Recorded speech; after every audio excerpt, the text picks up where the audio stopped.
olahraga apa? Atau kegiatan apa yang kamu lakukan setelah sekolah? Saya suka main futsal, Bu. Tapi akhir-akhir ini jarang karena banyak pikiran. Oh, futsal. Keren ya. Nah, sehubungan dengan kedatangan ke sini hari ini, adakah sesuatu yang penting kita bahas bersama? Iya, Bu, ada. Ada yang ingin saya mau ceritakan.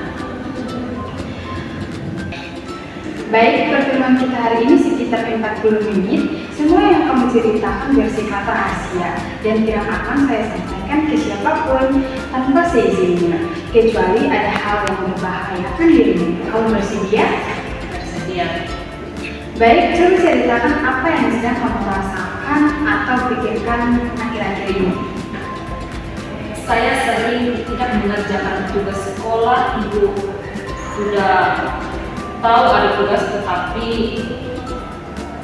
tetap saja ditunda-tunda. Akhirnya tidak dikumpul dan nilai saya tidak naik terus. Oh, kamu tidak mengerjakan tugas dan nilai itu turun. Iya, Bu. Saya tahu itu salah, tapi entah kenapa susah banget buat mulai belajar. Saya mendengarmu, boleh cerita lebih lanjut sejak kapan ini mulai terjadi? Kurang lebih sejak semester ini, Bu. Awalnya cuma sekali, 2 kali tidak kumpul tugas, lama-lama jadi kebiasaan. Oh, jadi pada dasarnya kamu menyadari bahwa kebiasaan menunda itu sudah berlangsung selama 1 semester ini.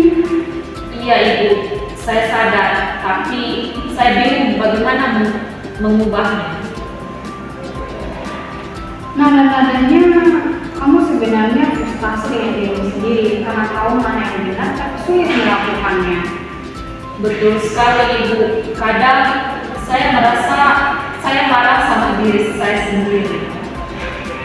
Setiap hari apa yang biasanya kamu lakukan setelah pulang sekolah? Pulang sekolah, saya langsung pegang HP, main game online sama teman-teman. Bisa sampai malam. Setelah itu sudah ngantuk, jadi tidak belajar. Saya juga pernah merasakan betapa menariknya hiburan itu, apalagi saat pikiran lelah setelah sekolah. Wajar kamu merasa tertarik, tapi saya juga bisa merasakan bahwa di dalam hatimu ada kegelisahan tentang tugas-tugas yang terbengkalai. Iya, Ibu. Saya gelisah, tapi tetap saja susah berhenti main game.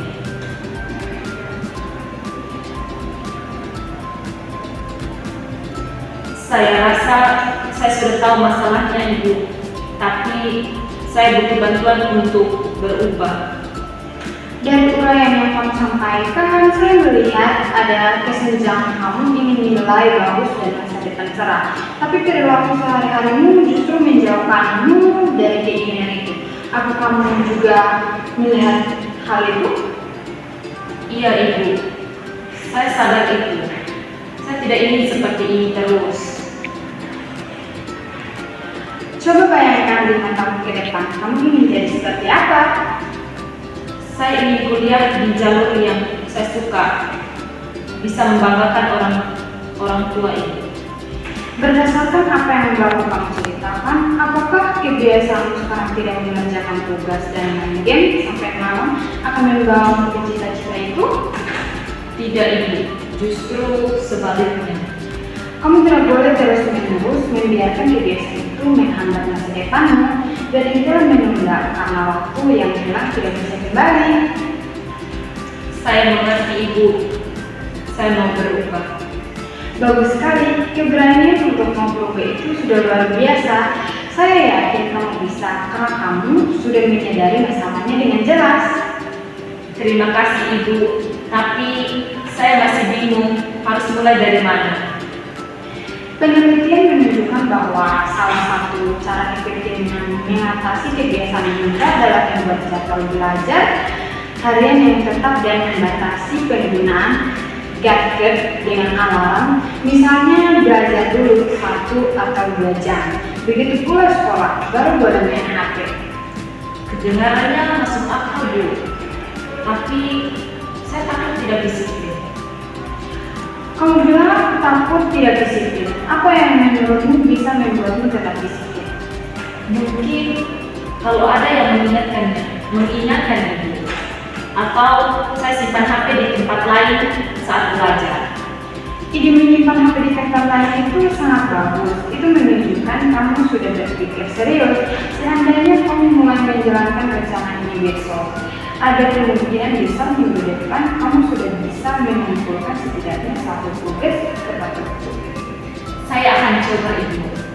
Sekarang bisakah kamu menyebutkan secara spesifik jam berapa kamu akan mulai belajar setiap hari dan mata pelajaran mana yang akan kamu prioritaskan terlebih dahulu? Saya akan mulai belajar jam 4 sore setiap hari. Prioritas dulu mata pelajaran yang tugasnya paling menumpuk. Baik, sampai di sini kita telah membahas banyak hal dari awal pembicaraan kita. Kamu mengungkapkan bahwa kamu sering tidak mengerjakan tugas karena terbiasa menunda dan terlalu banyak main HP. Kamu juga telah menyadari bahwa kebiasaan ini bertentangan dengan cita-citamu. Kemudian kita sepakat bahwa kamu akan mulai belajar jam 4 sore setiap hari, menyimpan HP saat belajar dan memprioritaskan tugas yang menumpuk. Apakah kesimpulan itu sudah sesuai dengan pemahamanmu? Iya, sudah sesuai itu. Sekarang jika kamu menuliskan rencana program itu sebagai pemimpin kita hari ini, kita tanda tangani bersama sebagai pimpinan. Terima kasih sudah mau terbuka hari ini. Karena waktu pertemuan kita sudah selesai, kita akhiri sampai di sini. Saya mengharapkan kehadiran kamu minggu depan pada hari dan jam yang sama untuk mengevaluasi perkembanganmu. Semangat ya! Baik Ibu, terima kasih banyak.